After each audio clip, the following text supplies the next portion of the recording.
2024 has been a great year so far. Opening week so far for pro wrestling. I'm in love with pro wrestling right now. Wrestling is getting cool. Both companies is killing it right now. The reason why I feel like they're killing it right now is because they are bringing some great storylines right now. In the AEW world, Swerve Scott did main event against, my boy Daniel Garcia. People was mad about that because they said it was irrelevant, but at the end of the day, it brought back a feud between him and Hangman Page. Although Swerve kind of proved his point with Page, so I don't know why Page can't move on. But again, I think wrestling is racist, so you see a black man being great, and you're a man of power, and you want to bring him down. That's what I think about Swerve and Hangman Page.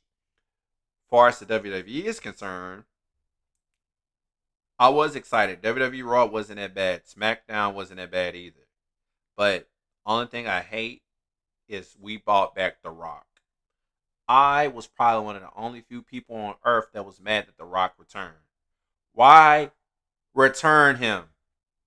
Why return The Rock to the WWE? I don't get it. The Rock is a Hollywood star. Hollywood stars don't give two shits about wrestling fans or the company. They just want a extra paycheck. Look what John Cena did. This dude literally said he's not leaving us. Once the writer's strike was over, Cena ran his ass, tucked tail, and went back to Hollywood. And people was cool with that. And we may not never see John Cena again, maybe in a Royal Rumble, or maybe, I don't know. But why would you want to see John Cena and he's got buried by Solo Sequoia and Austin Theory? And to me, I think Solo is a good wrestler, but I think he's imitating Umaga. And you're not Umaga, so don't try to act like Umaga because you're not Umaga. But whatever. But man, you don't need to return The Rock to get ratings. They all knew it was going to be The Rock because somebody spoiled it. Let it be a surprise. Don't broadcast it. But we live in a time where everybody have cell phones and cameras and expose shit. Just be quiet. Don't expose stuff. If you see The Rock, keep it a secret. But they're similar to the people that watch a movie and spoil it, or spoil an anime and say, oh, this person dies. Bro, why would you do that? Why don't you just keep your mouth shut and let other people enjoy it? Simple. But it made me so mad to see that The Rock was returning, and it made me so angry to see that The Rock may be feuding with his cousin Roman Reigns, man. Like, why? Why? Like, what's the purpose? What's the literal purpose of that? Like, I really want somebody to literally tell me the purpose of that. I'll wait. All right, let's go. It's no purpose of it. So at the end of the day, why are we having this feud? Is this feud going to be good? Yes. But like I keep saying, if it's Roman versus The Rock and it's not for the title and Roman loses the title, that's going to be a good match. Great match. That's my only complaint about WWE is just The Rock being shoved down our throats. I would love to see Cody Rhodes become champion. I would love it. I would love it. I want Cody to win the title, but Roman Reigns is a cheater. He's a coward. And like I said last year, Roman Reigns, to me, used his cancer as a crutch to become a superstar. And we felt bad for him.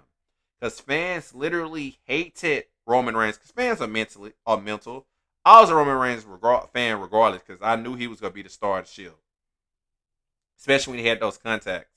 I said, oh yeah, this guy's going to be a star. Although he's The Rock's cousin, but he's going to be a star. You know, I was watching some of his old products when he was leaky. He was pretty good. He was really, really good. And I liked him. Now I don't.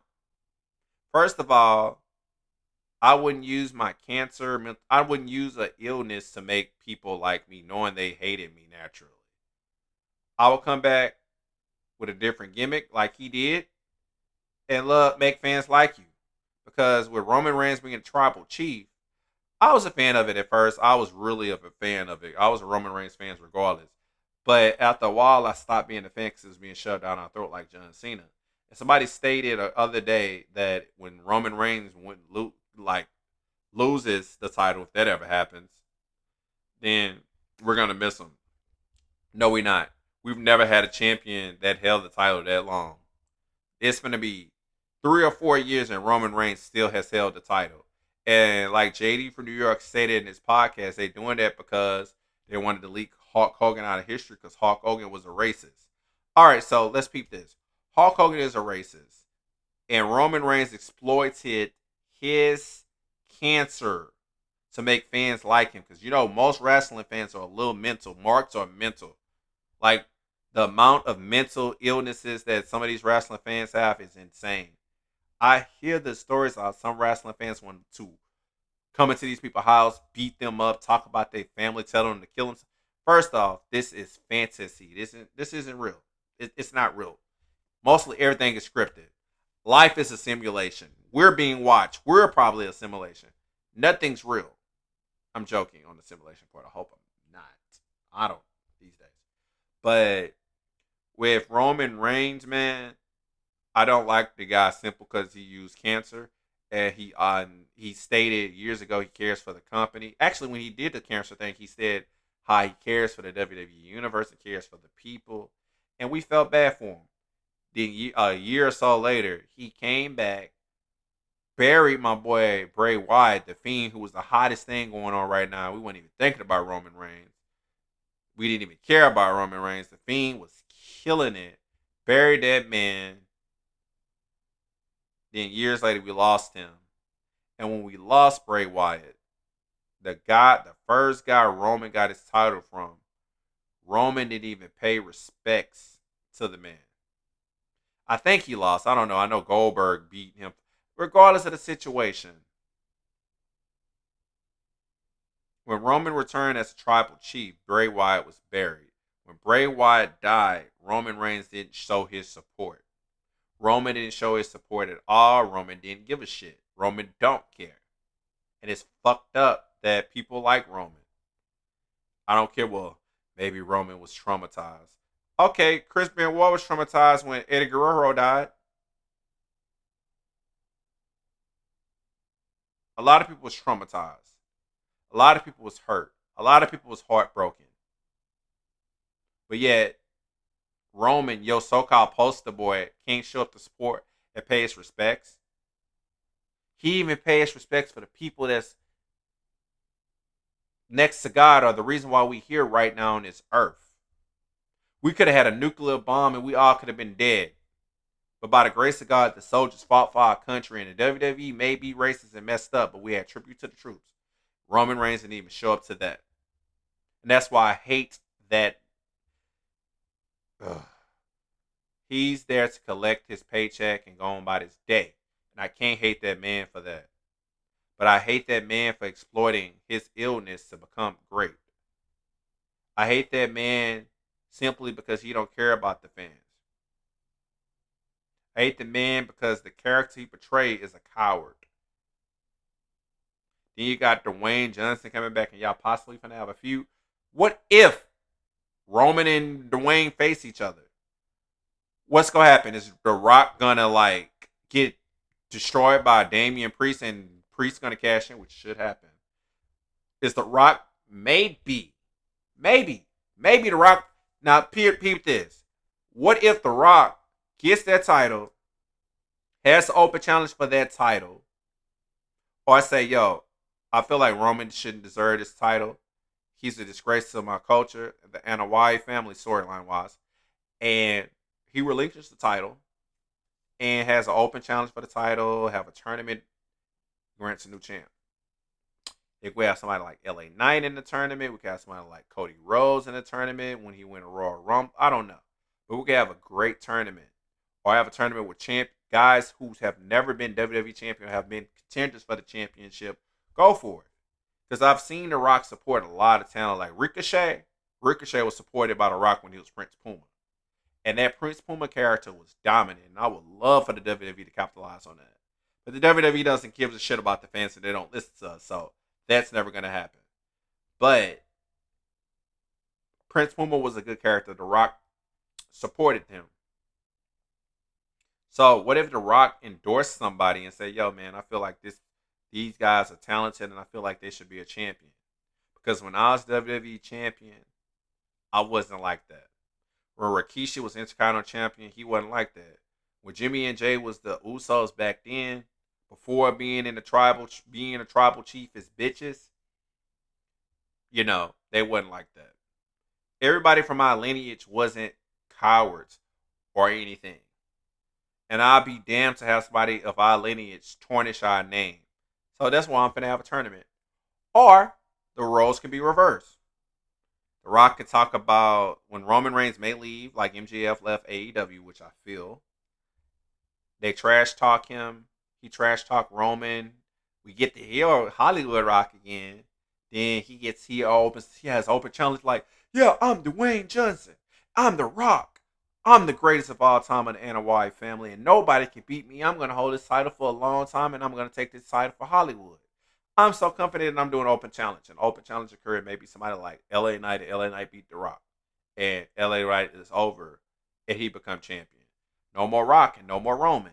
No more part timer and no more Hollywood guy. Two peas in a pod that don't give a shit about either of us.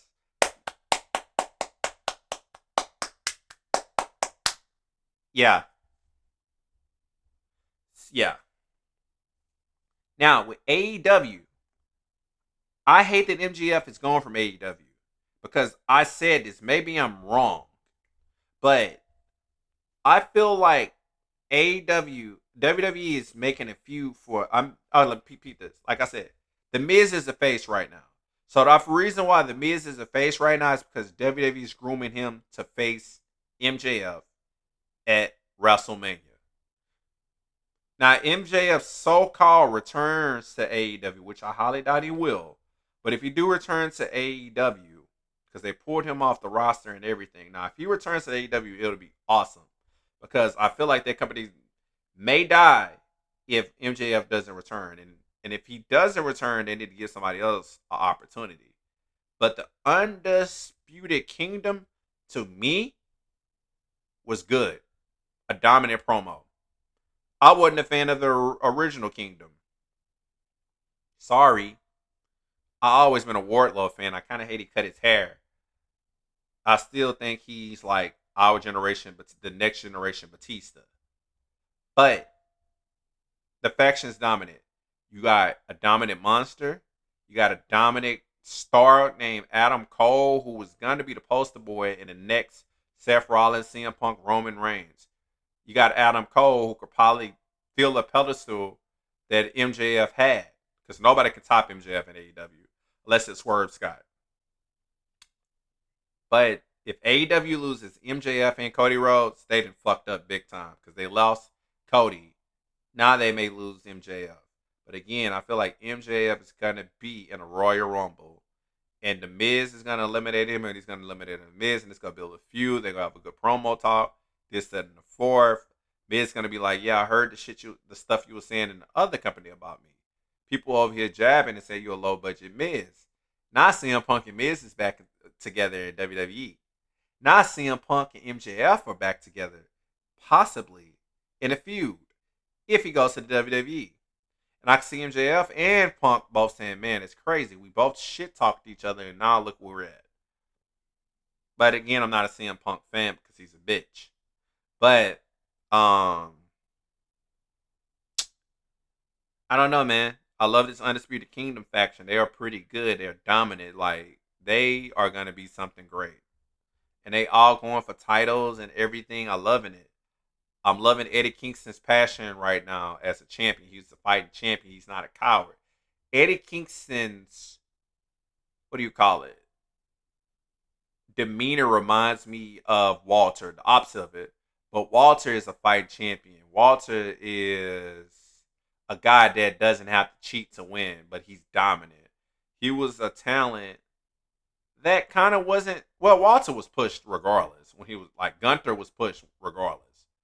But when you think of a dominant champion that's not a cheater and that's a bona fide fighter, you're always going to think of Gunther and Eddie Kingston because Eddie Kingston is an older guy and the talent he facing is pretty much faster than him. But Eddie is just a fighter.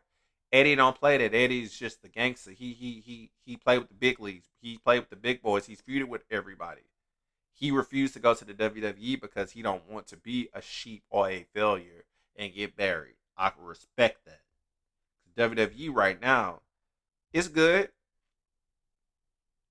but regardless of the situation, Eddie Kingston is good. Swerve Strickland is so good with Prince Nana. I love it. I hold up. I gotta play the song, guys. Hopefully a YouTube ad don't play if I play this. Actually, I got this shit on Spotify. What the fuck am I talking about? Hold up. Bear with me. Uncut content here, guys.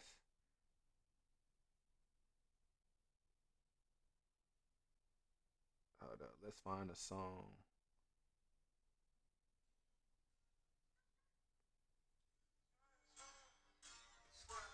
When you hear this song, bro, when you hear this and Prince Nana come out,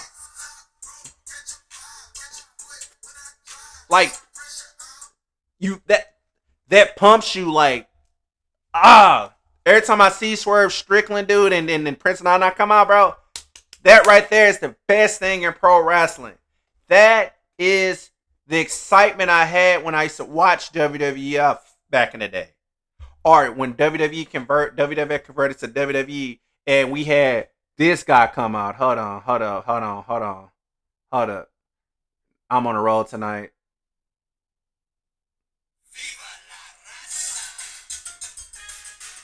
The excitement when Eddie came out in that lowrider, or this when we had heel Eddie, and he came out looking at the crowd, all angry, was exciting. And my first WWE event was No Mercy 2000 and was it 5 or 6? I remember the end of the show. It was Eddie Guerrero versus Batista. I was pumped when that match occurred. Oh my God. I was so pumped seeing Eddie. Eddie looking at the crowd. We booing him.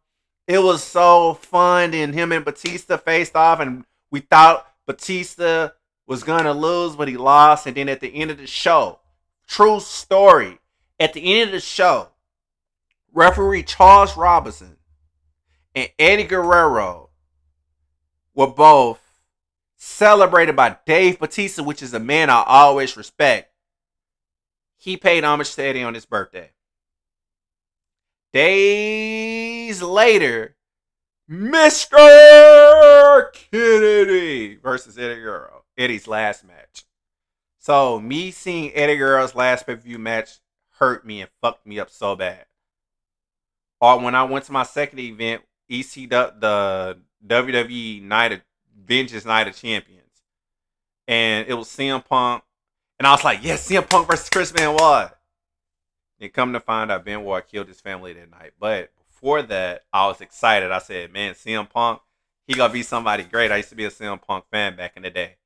When I heard, hold up, let me play CM Punk old song. Hold up. Because this right here, when I heard this and hearing it live, I was like, oh my God. I was excited and I thought I was going to hear Chris Benoit's theme, bro. Like, I was so excited. I really wanted to hear Chris Benoit's theme. I really wanted to hear. Hold up. I was excited. But then I heard this song. I heard this song right here, y'all. Hold up. Hold on.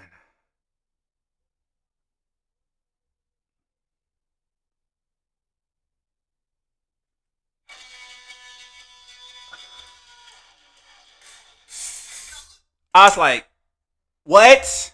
We're getting John Morrison versus CM Punk? But I bring that up due to me having nostalgia back in the day of wrestling. Or I'm on the road, guys, and I'm gonna stop. But I'm excited. I'm excited. I'm excited.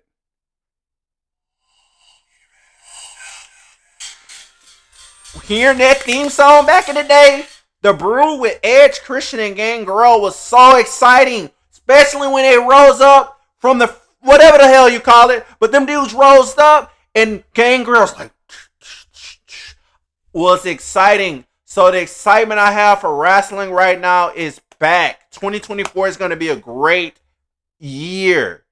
It's going to be exciting because when Roman Reigns lose that title, I'm going to be excited, especially when my boy music plays, especially when we hear this at the end of the show. When we hear that at the end of the show, I am going to be excited. I am going to be excited. I am going to be excited when I see this logo playing at the end of the show with Cody Rhodes beating Roman Reigns. You can't fuck that up, WWE, no more. Yeah, y'all hate black people, but y'all entertaining. Then with the Undisputed Kingdom, I'm loving it. Now, whatever show I hear, hold up.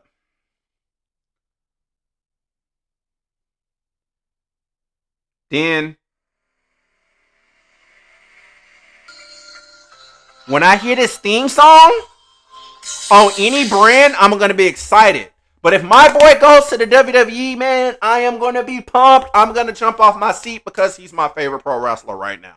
Because he's original and he's badass. And I think he's one of the best wrestlers right now to this day. Because he's entertaining. He's entertaining. He's entertaining. I can't wait till we get this person to come back. I'm on a theme song roll right now, people. I think this is going to be a good video. This is exciting me. Hold up.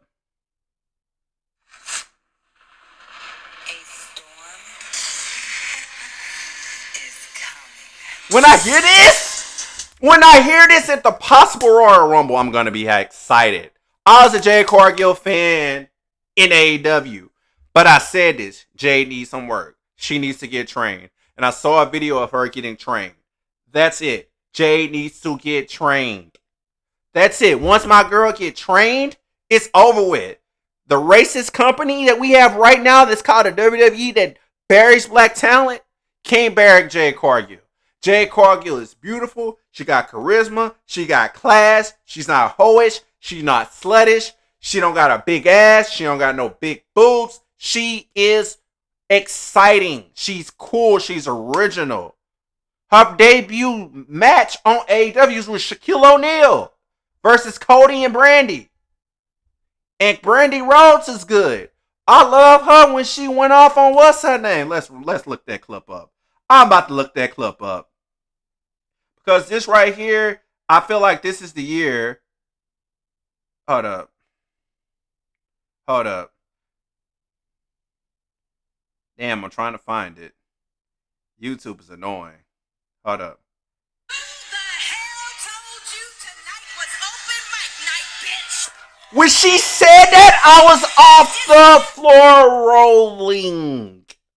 That was exciting.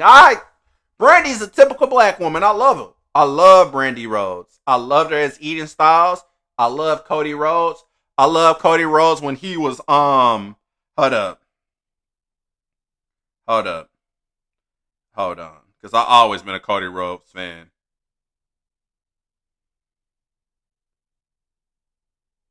Hold on. What theme song was it?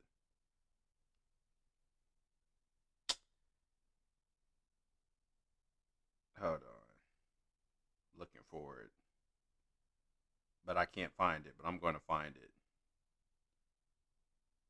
Somebody said, man, you should be prepared. Nope. I love Cody Rhodes. I love that theme song. And then I love this theme song right here.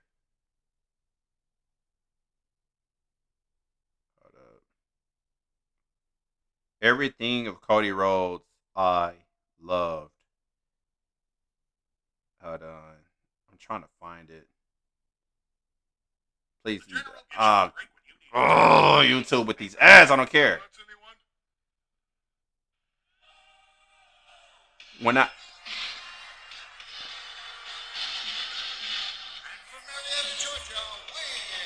When this came out, people. I loved it. Every gimmick Cody Rhodes has had, I loved it. And I felt like Cody was a talent that was never ever pushing. When he left the WWE, I was sad. And when they booked him with Goldust, I was sad. Goldust was my boy. Y'all know I'm finna pull the phone out again. And y'all know I'm about to. This I'm just having fun tonight, guys, because this is the type of excitement I have for the product. This is the excitement I have for both pro wrestling television shows right now because it's purified excitement. And seeing people like the Undisputed Kingdom right now is making me excited.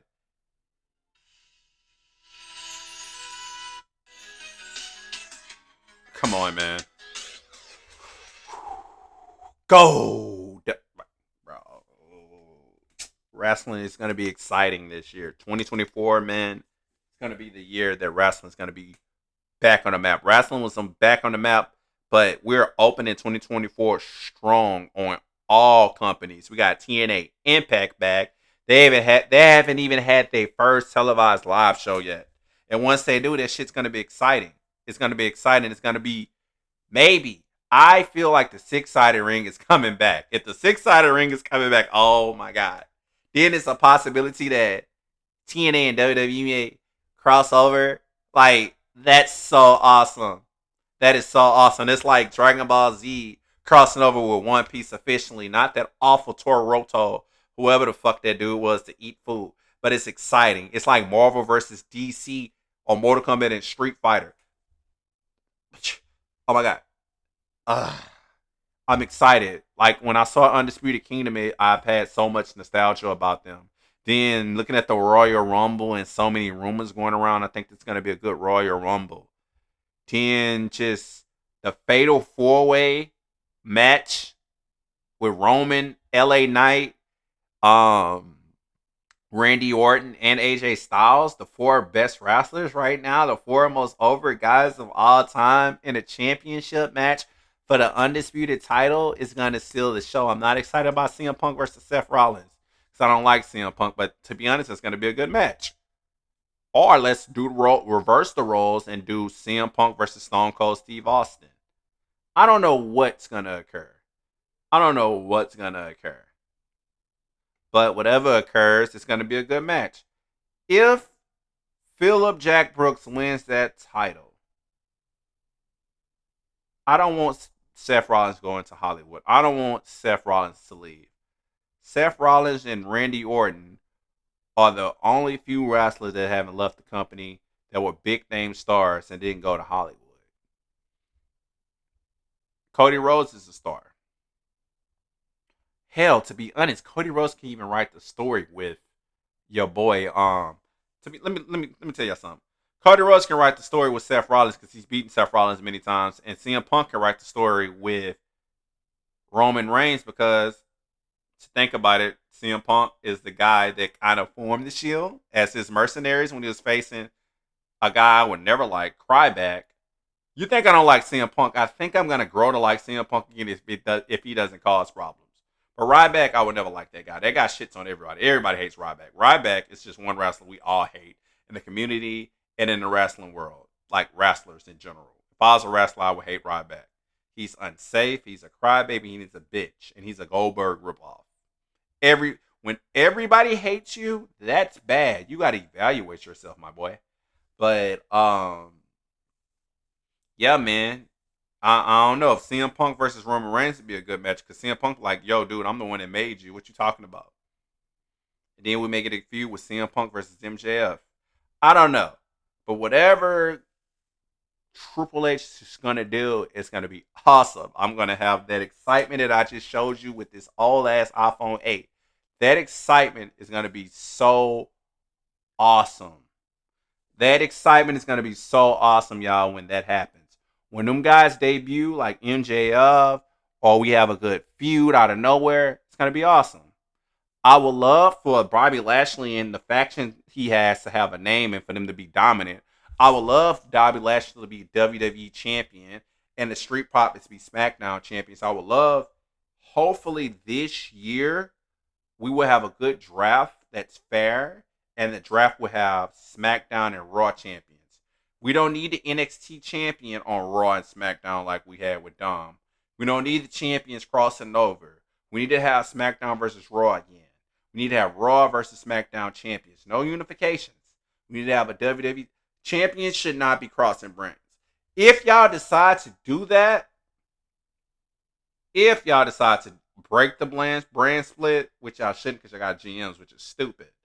But if the GM thing didn't work off, combine the tag team titles to one, combine the women's titles to one, combine the world title to one. Once again, combine the titles, or hear me out. Get rid of the women's tag team titles. Make a mid-card women's title for both brands. Make SmackDown and Raw titles only for SmackDown and Raw only. No champions crossover to NXT. Nobody guest starring in NXT. None of that. Every brand should have their own unique champion. Power rankings, everything. Storylines. They should do it. AEW is doing it with the TBS Championship and the AEW World Women's Championship. But to me, my favorite champions right now is the champions that held the TBS title. I love Jade Cargill. I love Chris Lander. I love Julia Hart. I like them both. I like them better than the history of champions we had with the AEW Women's title. I feel like the TBS title is way more prestigious because it actually has some pretty good champions. We didn't have Nyla Rose. I'm not a fan of Nyla Rose. I'm not going to say why I'm not a fan of Nyla Rose. Britt Baker I'm a fan of, but get that girl the TBS title. Let's go. Let her be one of the people revealed to be the devil. Give her that title.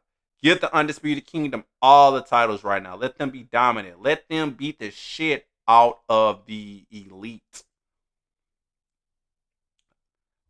But the feuding with the Bullet Club Gold, this is making me think of Invasion 2001 when WWE versus WWE versus ECW and WWF versus ECW and WCW.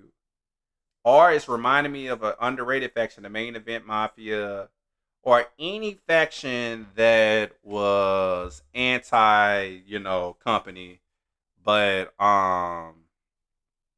was just the dominant faction. They didn't need nobody. They didn't recruit nobody. There was some mercenaries. I love how Adam Cole said Wardlow is going to beat Samoa Joe and is going to sacrifice the title. And Wardlow like, oh, okay. He shook his head and agreed, but his mind like, dude, don't try that with me because you're not Max. You're not Max. I'm going to turn on you and I'm going to betray you. So I like that. I love it. I love it. I love it. I'm loving it right now with AEW. Then we got Swerve beefing with Hangman. Maybe AEW is listening to the fans and maybe maybe Swerve may be the top contender and become champ again. Maybe. Not champ again. Maybe he can win the major title and become great. Maybe. Maybe. Maybe Tony Khan like, man, that's crazy. WWE has never had a black champion that was dominant. Let me have Swerve Scott be dominant and beat Samoa Joe. Beat Brian Cage. Beat some dominant talent. Let me sign a new signee that was dominant in WWE, and let Swerve beat him. Let's showcase his talent. He was killing it in the indies as Killswitch or whatever the name he had. Deadshot, whatever his name was. He was killing it in what show was it? Lucha Underground. Bro, if Ricochet get released, put him in AEW. Bring back Prince Puma. Debut Prince Puma. Debut Prince Puma. Debut Prince Puma. Whatever company you go to, Ricochet, Prince Puma could be your name. Let Samantha Irvine come with you. Let her quit. Let her be your ring announcer. As far as SmackDown is concerned, bring back Jimmy Kimmel. Have some exciting people from SmackDown, man. Also, with the new WWE regime, let commentators be on one show. Michael Cole don't need to be working both shows. Michael Cole need to be on either Raw and SmackDown. Bring Pat McAfee and Michael Cole. They were a good duo. Or put Pat McAfee and Corey Graves together. Great duo. Or, although his schedule's busy and Mauro Ranallo's schedule's busy, but put Mauro Ranallo and Oh, man, it'll be great. Pat McAfee and Mauro Ronaldo together. Oh my god. Oh my. But on SmackDown or Raw, it's over with, man. It's over with. Bring back Theodore Long, man, on SmackDown. Like he should have been GM. Y'all need to dig him out the grave. Let him be GM. Let him be GM or let him train. Let him teach Nick Aldis the ways to be a good GM. Then bring Eric Bischoff because I don't like Bischoff, but have him train Adam Pearce to be a better GM. Then come to find out, Bischoff manipulated Adam Pearce, and Adam Pearce is fired to become the Raw GM, and Pearce is now a contracted wrestler right now. And Bischoff thinks Pearce sucks, and Pearce is dominant right now. And Pearce may win an Intercontinental title. Same thing with Nick Aldis. Theodore Long may have somebody like Booker T or somebody that may beat up Nick Aldis, and Nick Aldis gets into a feud, and he's a full-fledged wrestler right now. I don't know. It's tons of storylines that would never ever happen. Never happen, but you never can't say never. But at the end of the day, whatever happens in 2024 right now, we have one of the best pay-per-views of all time. Everybody's favorite pay-per-view is going to be, in order, Royal Rumble, WrestleMania, Survivor Series, and Money in the Bank. And I feel like we should cancel the Money in Bank pay-per-view. If we do keep it, have 4 matches for the SmackDown title and a Raw title, main championships, then have one for the women's championships of Raw and SmackDown. Have 4 ladder matches. Or simply have 2. Or, I don't know, I just feel like we should have a brand exclusive ladder match. I feel like it's more excitement when we have a man from SmackDown and a man from Raw holding the Money in the Bank briefcase, and a woman from SmackDown and a woman from Raw holding the Money in the Bank briefcase. I think that would be purified excitement because they cashed it on the same night. It could be excitement on both shows, or better yet, just bring back the Money in the Bank ladder match and put it back on WrestleMania. Get rid of the Andre the Giant Battle Royal. If we do keep the Andre the Giant Battle Royal, let that be for a contendership to be it in rank be the next number 1 contender for the winners of the main events of the matches at the next pay-per-view at a Backlash. Let it be like that. Or the winners can do it on a pre-show, have a pre-show with the Battle Royal, and the winners can face either the Intercontinental or the United States champion. Do it. But regardless, 2024 is going to be a great year for pro wrestling. It's going to be a great year for wrestling. I feel the nostalgia bones in my body shivering. I didn't think about this in 2023. I didn't think about this after COVID in 2019, and we turned to 2020, 2021, 2022, 2023. I didn't think of that, but for some reason, I got an odd feeling in my spirit that 2024 is going to be a great year for wrestling. And Vince McMahon don't even exist in the WWE no more, and WWE is merged with UFC now, so bruh, this shit's going to be great, bruh. But anyway, subscribe to my channel and have a good night.